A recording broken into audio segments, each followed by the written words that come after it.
नमस्कार, मैं हूँ रेखा। दर्शकों, बहुत बहुत स्वागत है आपका आपके अपने बेहद ख़ास कार्यक्रम बिहार बिहान की एक प्यारी सी खूबसूरत सी आज की सुबह में। एक नई सुबह की शुरुआत हो चुकी है। चलिए, अब कार्यक्रम में आगे बढ़ते हैं और जैसा कि मैंने आपको कहा था कि कार्यक्रम में आज हम बातें करेंगे अपने विशेष मेहमान से, नेचर से रिलेटेड बातें करेंगे, प्रकृति से रिलेटेड बातें करेंगे। आइए उनका परिचय करवाऊँ। आप हैं डॉक्टर संजय कुमार सिंह जी। डॉक्टर साहब, बहुत बहुत स्वागत है आपका नमस्कार। कार्यक्रम में। आप प्रधानाध्यापक हैं, सह प्रमुख वैज्ञानिक हैं, department of plant pathology Pusa Pusa में आप जी। पदस्थापित हैं। आपके विषय में अपने दर्शकों को बताऊं कि आपने शोध किया है, फलों पर शोध किया है, आपने पपीता पर शोध किया है, इसके अलावा भी कई ऐसी चीज़ है। आपने फलों पर शोध किया, आपने केला पर शोध किया है जी। और साथ ही राजेंद्र केंद्रीय कृषि विश्वविद्यालय पूसा में आप पदस्थापित है। क्योंकि ये एक ऐसा जगह है, ऐसा विश्वविद्यालय है जहाँ से यदि आप जुड़ जाएं तो कहा जाता है कि आप सीधे नेचर के संपर्क से जुड़ जाते हैं, सीधे प्रकृति के संपर्क से जुड़ जाते हैं। क्योंकि कृषि विश्वविद्यालय एक ऐसा विश्वविद्यालय है जहाँ से न केवल आप शिक्षा लेकर बाहर निकलते हैं बल्कि एक अपना एक स्किल भी डेवलप कर लेते हैं। ये पता चलता है कि किस तरीके से लोगों के बीच में आप जाकर प्रकृति से रिलेटेड बातें कर सकते हैं। तो सबसे पहले मैं चाहूँगी कि इस विषय पे हम चर्चा करें। यदि हम किसानों की चर्चा करें, यदि हम एग्रीकल्चर की चर्चा करें, यदि हम बिहार की बात करते हैं, सभी जानते हैं हमारा बिहार कृषि प्रधान राज्य है। क्या कुछ कहना चाहेंगे बिहार के किसानों को, बिहार के किसान की उर्वरा भूमि को और यहाँ की जो हमारी मिट्टी है, इसके परिप्रेक्ष्य में क्या कुछ सोचते हैं आप? मैडम, सर्वप्रथम आपके माध्यम से मैं प्रदेश के आज ये वर्ष का अंतिम दिन है, कल नया साल शुरू होगा। मैं आपके माध्यम से सभी को जो है नव वर्ष की शुभकामनाएं देना चाहता हूं। और जैसा आपने बताया कि हमारा कृषि विश्वविद्यालय केंद्रीय कृषि विश्वविद्यालय है। हमारे विश्वविद्यालय में जो है लगभग 29 स्टेट्स के बच्चे पढ़ते हैं, 29 स्टेट के बच्चे पढ़ते हैं। और ये केवल स्टूडेंट की बात नहीं है, इसी तरह से फैकल्टी भी हमारी जो हैं वो 15-16 स्टेट जो हैं वो वहाँ से हमारी फैकल्टी है। तो आप ये कह सकते हैं कि यह केंद्रीय कृषि विश्वविद्यालय जो है राष्ट्रीय स्तर पे जो है अपनी एक पहचान बनाए हुए है। और अभी आपने बताया और आपको थोड़ा सा अपने कैंपस के आबो हवा के बारे में बताएं ज़रूर। कि हमारे कैंपस के जो एयर क्वालिटी इंडेक्स है अभी कॉन्टीन्यूअस जो है वो अराउंड जो है 50 और 60 के बीच में वेरी करती है। अब इससे आप अनुमान लगा सकती हैं कि हमारे कैंपस में कितना पर्यावरण जो है शुद्ध है और हम लोग बड़े भाग्यशाली हैं। लेकिन अब वही आप देखें कि दिल्ली वगैरह में जो एयर क्वालिटी इंडेक्स है वो एक तरह से हैवक मचा हुआ है। वहाँ पे 350 से 400 जो है AQI है, उसके अगेंस्ट जो है हमारे यहाँ जो है 50 से 60 के आसपास जो है वो वेरी करता है। जहाँ तक आपने सॉइल की बात की, मिट्टी की बात की, तो मैं ये कह सकता हूँ कि हिंदुस्तान में बहुत कम स्टेट हैं जहाँ की सॉइल हमारे प्रदेश जैसी है। बिहार की मिट्टी और यहाँ का वातावरण इतना अनुकूल है कि आप किसी भी फसल को सफलतापूर्वक उगा सकती है। बहुत अच्छी जो है यहाँ की सॉइल भी है और सॉइल के साथ साथ क्लाइमेट भी है।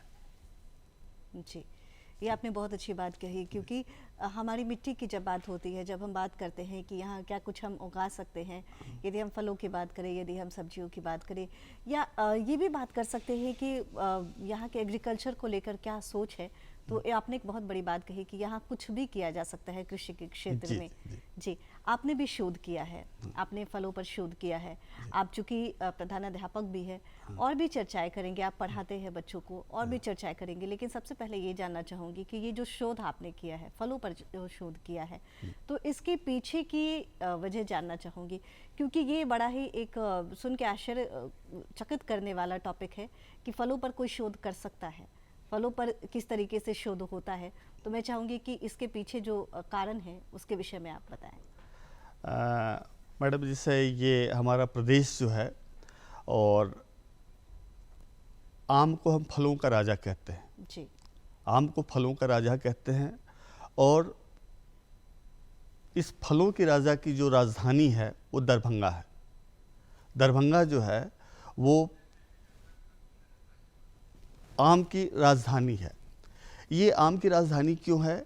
क्योंकि बादशाह अकबर ने जो है लगभग 1 लाख अपनी बेगम के प्रेम में उसने 1 लाख जो है आम के बागों को लगवाया था। उसी के लिए, उसी की वजह से जो है दरभंगा बिहार को जो है आम की राजधानी कहते हैं।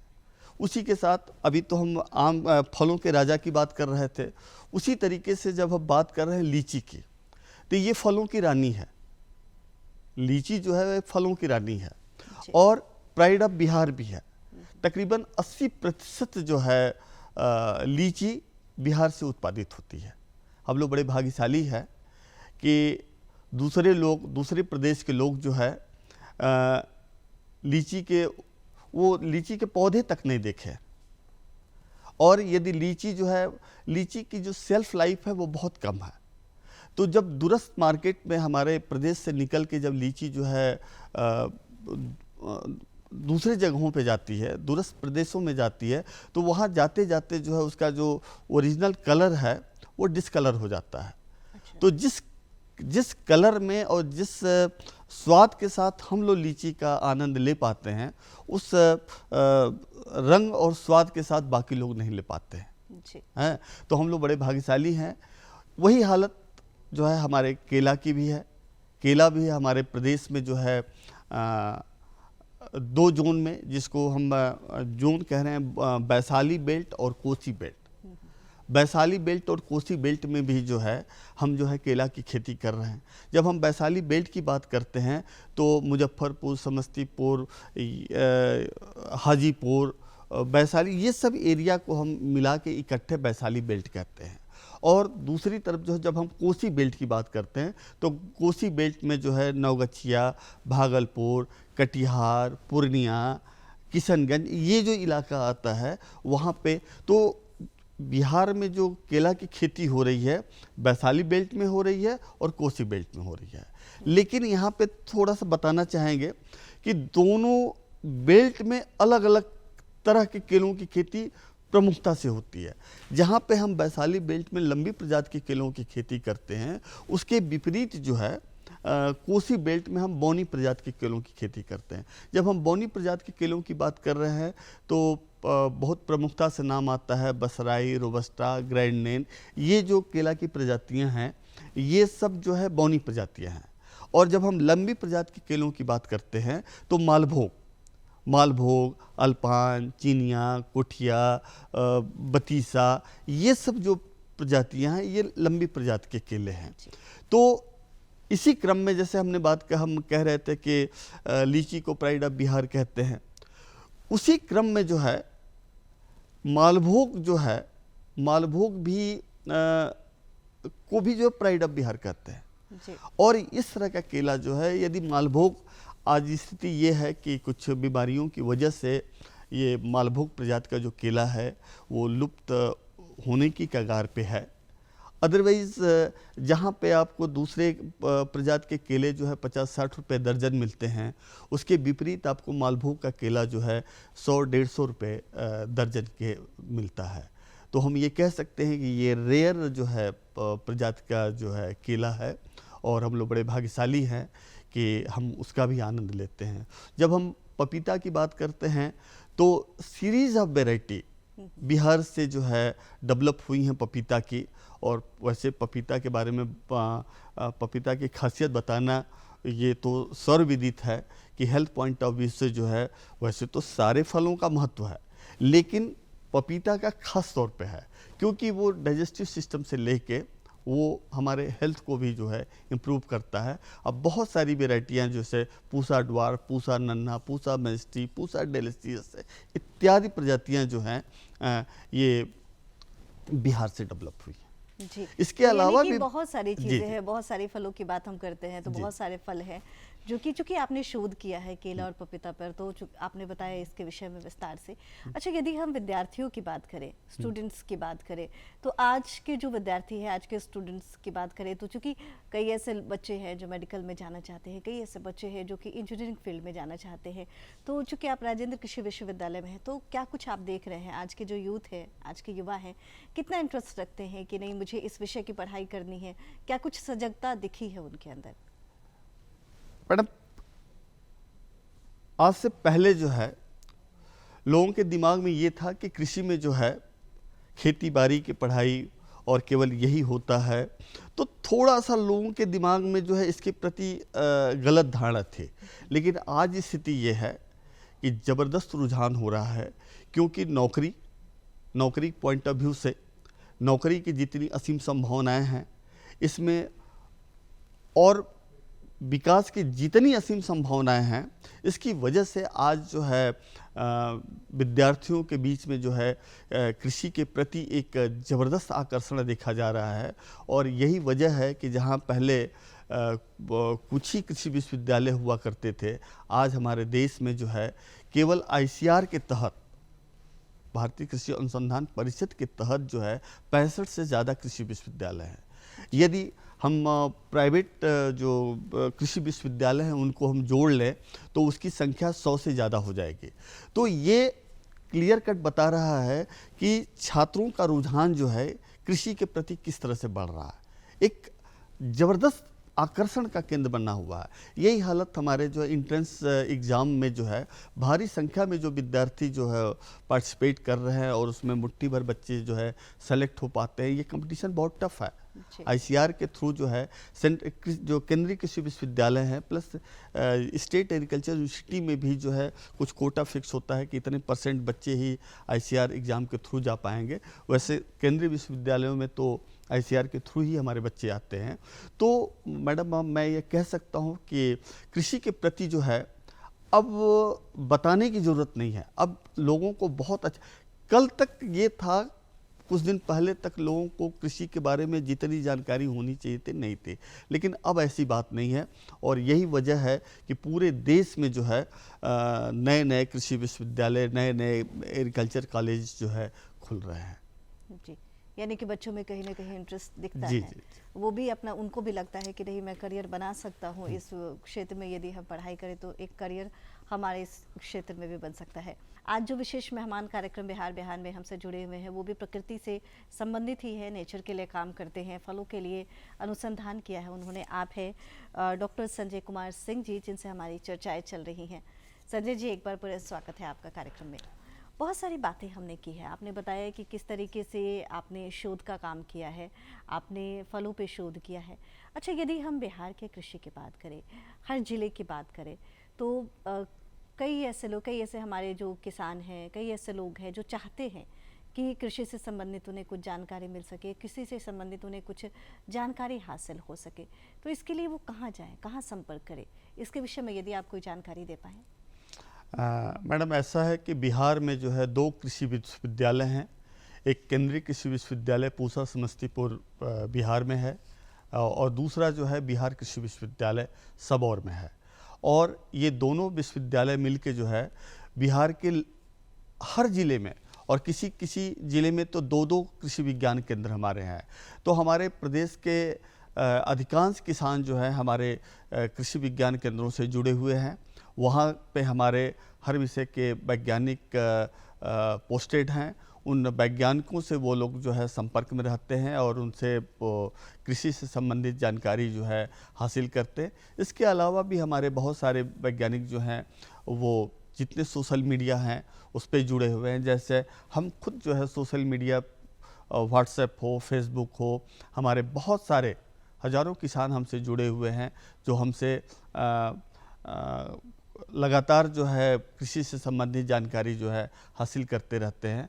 वो हमको फ़ोन भी करते रहते हैं, व्हाट्सएप के माध्यम से, फेसबुक के माध्यम से भी जो है प्रश्न करते हैं। और इसके अलावा वैसे भी वो कृषि विज्ञान केंद्र पे जो है, कृषि विज्ञान केंद्र का काम ही है वो किसानों के लिए जो है अधिक से अधिक जानकारी जो है किसानों तक पहुंचाए, और किसानों की जो समस्याएं हैं यदि उनके स्तर से हल करने लायक होता है तो वो करते हैं, अन्यथा उस चीज़ को वो विश्वविद्यालय हेडक्वार्टर में भेजते हैं और हम लोग उस पर अनुसंधान भी करते हैं। अनुसंधान के बाद जो है हम उनको सजेस्ट करते हैं। जी, तो इस तरीके से अगर कोई कहीं भी हैं, आप बिहार के किसी भी ज़िले में रहते हैं, तो जैसा कि आपने बताया डॉक्टर साहब कि कई सभी ज़िले में लगभग आप जा सकते हैं। वहाँ पे जो आपका केंद्र है, कृषि केंद्र है, वहाँ पर आप संपर्क कर सकते हैं और आपकी जो भी कृषि से संबंधित समस्याएं हैं उसको आप निपटा सकते हैं। आपकी समस्या का समाधान वहाँ ज़रूर होगा। अच्छा, बिहार की जो, यदि हम मिट्टी की बात करें, बिहार की उर्वरा मिट्टी की जो बात हम करें, तो कई ऐसे लोग हैं संजय जी जो कि जानते हैं कि यहाँ पर हम फल उगाते हैं, यहाँ पे हम सब्जियाँ उगाते हैं, धान की खेती हम प्रचुर मात्रा पे यहाँ पे करते हैं। ऐसा कहते हैं कि सदाबहार जो यहाँ का मौसम होता है, हर मौसम में आप कृषि कर सकते हैं। समय के साथ थोड़ा ट्रेंड भी बदला है। समय के साथ, चूँकि आज के जो यूथ है वो पढ़ाई भी करते हैं और पढ़ाई करके टेक्निकली वो थोड़ा साउंड हो गए हैं, उसके बाद वो एग्रीकल्चर फील्ड में आए हैं, इस क्षेत्र में आए हैं। तो अब क्या आपको असीम संभावनाएं दिख रही है? क्या कुछ नई टेक्नोलॉजी डेवलप हुई है? क्या कुछ नए फलों का यहाँ पे लोगों ने लगाना शुरू किया है? किस तरीके से इसमें परिवर्तन दिखा है आपको? मैडम, ऐसा है कि बिहार में तो वैसे हमारी सॉइल, जैसे अपने परिचर्चा के शुरुआत में ही हमने बताया कि हमारी सॉइल बहुत अच्छी है। पानी की हमारे यहाँ कोई समस्या नहीं है। खेती के लिए जो सबसे आवश्यक है कि खूब बढ़िया आपकी सॉइल हो, उसके अलावा आपका वातावरण अच्छा हो और पानी प्रचुर मात्रा में हो। ये सारी चीज़ें हमारे पास प्लस प्लस प्लस हैं। और ये दूसरे प्रदेशों में जो कि बहुत न तो हमारे जैसी सॉइल है, न तो हमारे जितना प्रचुरता में पानी उपलब्ध है उनके पास है। यही वजह है कि हमारे यहाँ जो है केवल फलों की नहीं, सब्जियों की, दलहनी, तिलहनी, हर तरह की फसलें जो हैं भरपूर मात्रा में उगाई जा रही हैं। हाँ, और इतना ही नहीं, आपको बताते हुए मुझे हर्ष हो रहा है कि अब ये खेती हमारी परंपरागत नहीं है। अब इस कृषि के व्यवसाय में हम लोग तो देख रहे हैं कि प्रतिदिन जो है तरह तरह के लोगों से हम लोगों का इंटरेक्शन हो रहा है। इसमें डॉक्टर, इंजीनियर, चार्टर्ड अकाउंटेंट, तरह जो इस तरह के लोग भी जो है कृषि से जुड़ रहे हैं। और मैडम, आपको ये बताते हुए मुझे खुशी हो रही है कि आप कितना हो पैसा कमा लें, आपके पास कुछ भी हो जाए, लेकिन जो खुशी मिलती है आपको कृषि से जुड़ के मिलती है। हमारे जो ये मल्टी स्टोरी बिल्डिंग में रहते हैं, वो खुशी तलाशने के चक्कर में गमलों में जो है फूल पौधे उगाते हैं। फूल पौधों से जुड़ के, कृषि से जुड़ के, जब हम पौधों से जुड़ते हैं, खेती बाड़ी से जुड़ते हैं, उससे जो मुझे खुशी मिलती है वो किसी चीज़ से नहीं मिल सकती है। तो ये कहा जा सकता है कि कृषि का दायरा जो है बढ़ रहा है और जो परंपरागत खेती थी उससे लोग बाहर निकल के जो है अब, क्योंकि कृषि में बहुत ज़्यादा तकनीकी विकास हुआ है, देश में बहुत ज़्यादा रिसर्च हो रहा है अब। और इतना ही नहीं, अभी आपको ये बताते हुए मुझे बहुत अच्छा लग रहा है कि हमारा विश्वविद्यालय जो है वो इतने अच्छे अच्छे कार्य कर रहा है कि हमारे देश के माननीय प्रधानमंत्री माननीय नरेंद्र मोदी जी ने जो है हमारे विश्वविद्यालय के प्रयास की सराहना जो है अपने मन की बात में की। जैसा कि आप लोग तो मीडिया से जुड़े हुए हैं, आपको बहुत अच्छे से पता है कि हमारे यहाँ एक सुखैत मॉडल है जी। सुखैत मॉडल की चर्चा जो है प्रधानमंत्री जी ने अपने मन की बात में की और उन्होंने देश भर के लोगों से कहा कि आप इस सुखैत मॉडल को जाके देखिए, समझिए, परखिए और आप अपने ज़िले में, अपने ब्लॉक में उसको इम्प्लीमेंट करिए। उस सुखैत मॉडल में हो क्या रहा है जी, चर्चा करेंगे डॉक्टर साहब यहाँ पे, क्या है ये मॉडल और किस तरीके से ये काम करता है और किस तरीके से लोग इससे फ़ायदा ले सकते हैं। लेकिन एक छोटे से विराम का समय भी हुआ है, छोटे से अल्प विराम के लिए रुकते हैं दर्शकों, और जब वापस आएंगे तो इस चर्चा को आगे बढ़ाएंगे और आपको बताएंगे कि क्या है ये मॉडल और किस तरीके से ये काम करता है। एक छोटे से ब्रेक के लिए रुकते हैं।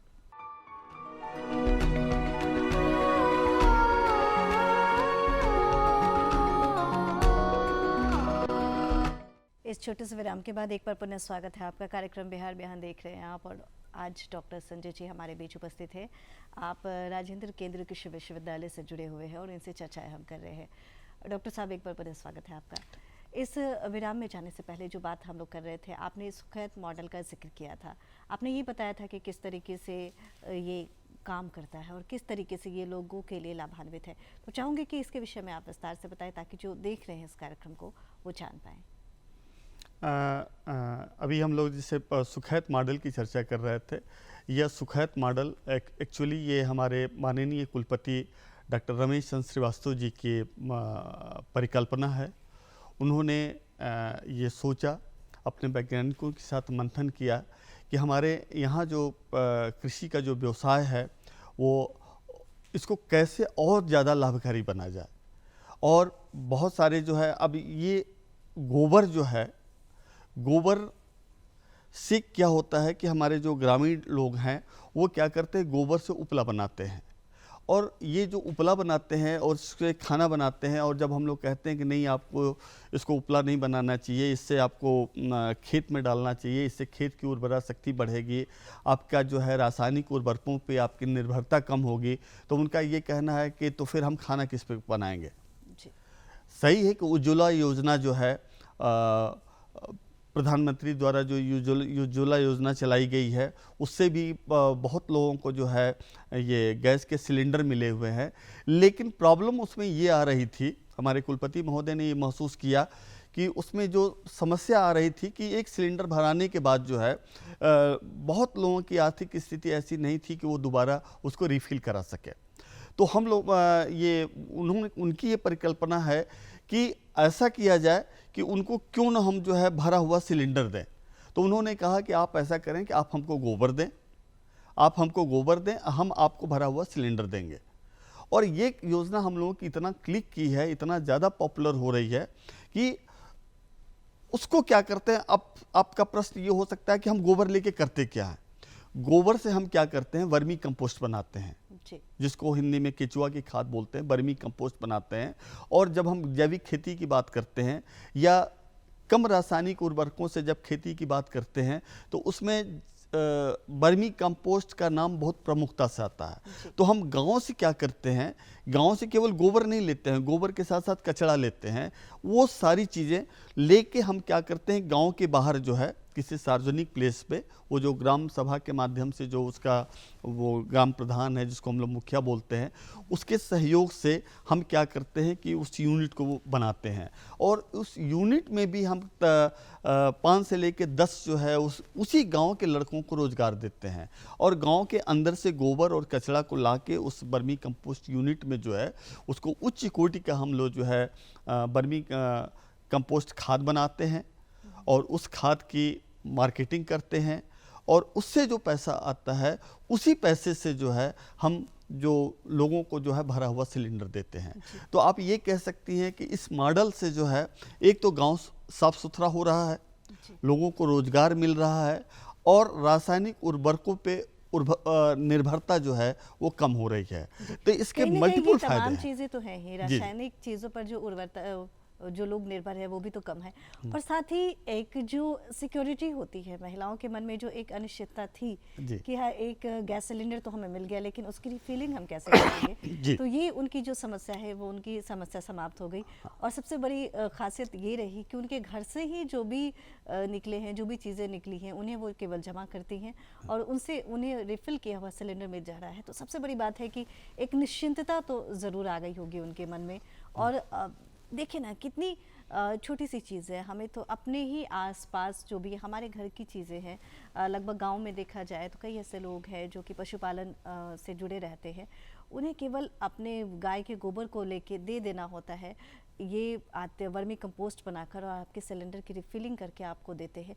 किस तरीके से ये पूरा चक्र जो घूम के आ रहा है, ये पूरी तरीके से नेचर पर ही आ जा रहा है डॉक्टर साहब।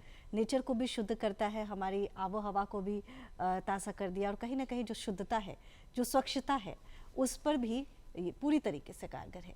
अच्छा, यदि हम बात करें कृषि अनुसंधान की, कई ऐसे विद्यार्थी हैं जो कृषि से पढ़ाई करते हैं। आपने बताया कि कई राज्यों से बच्चे यहाँ पढ़ने आते हैं राजेंद्र केंद्रीय कृषि विश्वविद्यालय में।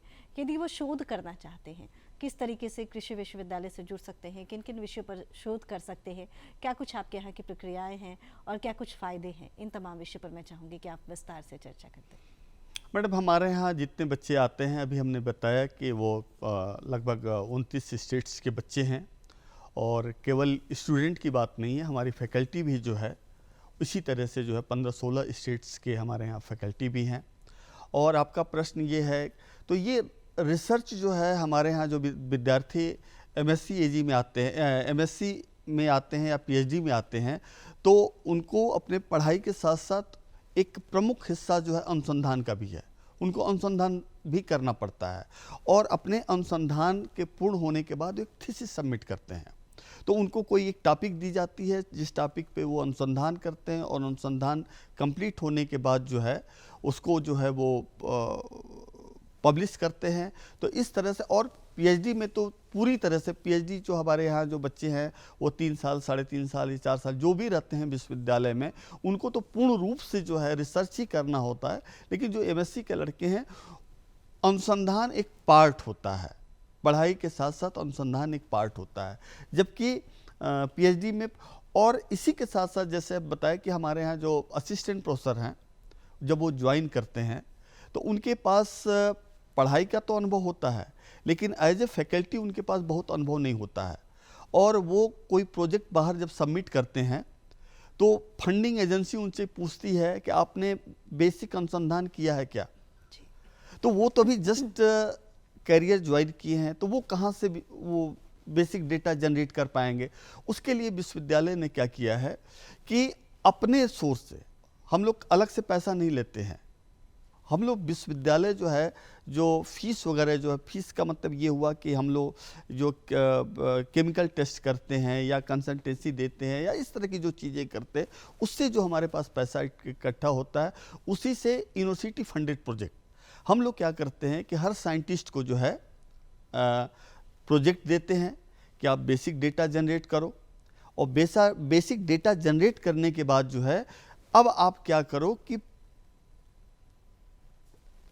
बाहर के फंडिंग के लिए जो फंडिंग एजेंसी है उनके पास आप बड़ी प्रोजेक्ट सबमिट करो और आप प्रोजेक्ट लेके आओ। तो मैडम, आपको बताते हुए मुझे खुशी हो रही है कि तकरीबन 90 से ज़्यादा विश्वविद्यालय वित्त पोषित जो है परियोजनाएं चल रही हैं, और तकरीबन 5 करोड़ रुपया हम लोगों ने जो है इस तरह से अपने वैज्ञानिकों को जो है एक तरह से सुविधा दिया है कि वो अनुसंधान कर सकें, और उस अनुसंधान के आधार पे जो है बड़ी प्रोजेक्ट जो है फंडिंग एजेंसी के पास सबमिट करके जो है वो ला सके। तो इसमें विश्वविद्यालय जो है सकारात्मक रूप से जो है बच्चों को भी सपोर्ट कर रहा है, जो स्टूडेंट है उनको भी सपोर्ट कर रहा है, और साथ साथ जो हमारी नई फैकल्टी है उनको भी सपोर्ट कर रहा है। यानी कि अनुसंधान की एक बहुत बड़ी प्रक्रिया है और बहुत कुछ योगदान आपकी तरफ से, आपके विश्वविद्यालय की तरफ से बच्चों को दिया जाता है। और भी चर्चा करेंगे, लेकिन एक छोटे से ब्रेक के लिए रुकते हैं। कहीं जाइएगा नहीं, अति शीघ्र लौटते हैं।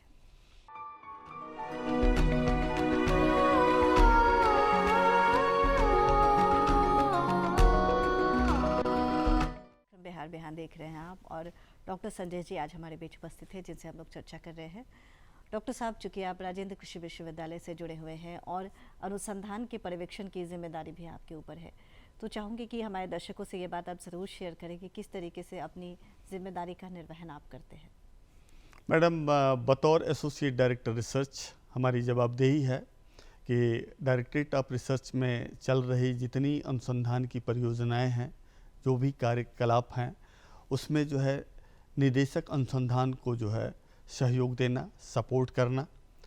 निदेशक अनुसंधान ने मुझे एक जवाबदेही दे रखी है कि विश्वविद्यालय के जितने अनुसंधान केंद्र हैं और प्लस विश्वविद्यालय द्वारा वित्त पोषित जितनी परियोजनाएं हैं, जैसे अभी हम चर्चा कर रहे हैं कि 90 से ज़्यादा अनुसंधान परियोजनाएं हैं, उनका स्वतंत्र रूप से जो है कंट्रोलिंग ऑफिसर हमको बना रखा है।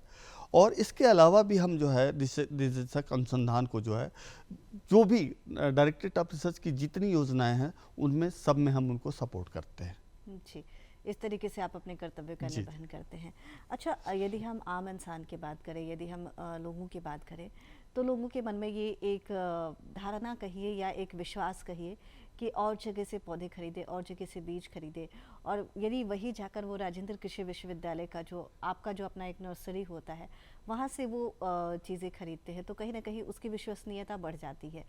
तो कैसे लोग आपसे जुड़ सकते हैं, कहाँ से, यदि वो बीज लेना चाहे, यदि वो पौधे लेना चाहे, तो आपके यहाँ कहाँ से संपर्क कर सकते हैं? मैडम, आपका ये बहुत अच्छा प्रश्न है और इस क्रम में हम बताना चाहेंगे कि बिहार के किसानों के बीच में हमारे विश्वविद्यालय की एक अलग शाख है और किसान जो है पूरी तरह से विश्वास करता है कि विश्वविद्यालय द्वारा दी गई कोई भी चीज़ जो है निश्चित तौर पर विश्वसनीय और उच्च कोटि की होगी। इसके लिए हमारे यहाँ एक सेपरेट डायरेक्टरेट है जिसका नाम है directorate of seed and farm. उसका काम ही है उच्च कोटि के जो है विभिन्न फसलों के जो है उच्च कोटि के जो है सीड को प्रोड्यूस करना और बैगिंग करना, मार्केटिंग करना, ये उसका काम है। और वो लोग जो है, लेकिन प्रदेश हमारा बहुत बड़ा है और ये हमारे विश्वविद्यालय के लिए संभव नहीं है कि पूरे प्रदेश की आवश्यकता को पूरी करे, लेकिन इसके बावजूद हम लोगों का सतत प्रयास है और अपने विभिन्न अनुसंधान केंद्रों के माध्यम से, अपने कृषि विज्ञान केंद्रों के माध्यम से हम लोग क्या करते हैं, उच्च क्वालिटी के जो है सीड को प्रोड्यूस करते हैं। प्रोड्यूस करने के बाद जो है उनको डायरेक्टरेट ऑफ सीड में लाते हैं, उनकी ग्रेडिंग करते हैं, पैकिंग करते हैं और इसके बाद जो है किसानों के बीच में उसको मुहैया कराते हैं। तो जिस किसी किसान को जो है जिस किसी फसल की जो है उनको वो चाहिए, सीड चाहिए, तो वो डायरेक्टर सीड एंड फार्म से जो है संपर्क स्थापित कर सकते हैं, जिसका मुख्यालय जो है TCA Dhole Tirhut college of agriculture में अवस्थित है। जी, तो इस तरीके से जा सकते हैं लोग, वहाँ संपर्क कर सकते हैं। क्योंकि डॉक्टर साहब आज वर्ष का आखिरी दिन है, आप यहाँ पर आए हैं, तो चलते चलते चाहूँगी कि यदि आप कोई मैसेज देना चाहते हैं हमारे दर्शकों को या अपने स्टूडेंट्स को या किसानों को कि किस तरीके से वो कृषि से जुड़े रहें, किस तरीके से वो नए आइडियाज़ डेवलप करें, क्या कुछ कहना चाहेंगे? मैडम, आपने हमें इस बिहार बिहान कार्यक्रम में बुलाया और अपनी बात कहने का मौका दिया, तो सबसे पहले तो मैं बिहार बिहान के पूरी टीम को जो है नव वर्ष की बधाई देना चाहूँगा और इसके साथ साथ प्रदेश के किसानों को, विद्यार्थियों को और हम अपने अग्रजों को जो है नव वर्ष की जो है हार्दिक शुभकामनाएं देना चाहूँगा। नमस्कार जी, तो दर्शकों, आप देख रहे हैं ये विशेष बातचीत जो हम कर रहे थे। अभी हमारे बीच उपस्थित थे डॉक्टर संजय कुमार सिंह, आप प्रधानाध्यापक सह प्रमुख वैज्ञानिक department of plant pathology Pusa से जुड़े हुए थे। बहुत बहुत शुक्रिया, आप यहाँ आए, अपना कीमती समय दिया, हमारे दर्शकों से इतनी सारी बातचीत की और कृषि से संबंधित ढेर सारी बातें आपने बताई। Thank you so much for coming. तो दर्शकों, देख रहे थे आप ये विशेष बातचीत। कैसी लगी आपको हमारी आज की ये बातचीत और कैसा लगता है कार्यक्रम बिहार बिहान? इस कार्यक्रम के विषय में आप अपनी राय देना चाहते हैं, अपनी प्रतिक्रिया देना चाहते हैं तो ज़रूर लिख भेजिए। हम स्वागत करते हैं आपके तमाम प्रतिक्रियाओं का। हमारा पता है निदेशक DD बिहार, दूरदर्शन केंद्र पटना, फ्रेजर रोड पटना 800001। हमारा ईमेल एड्रेस है director ddkpatna@gmail.com।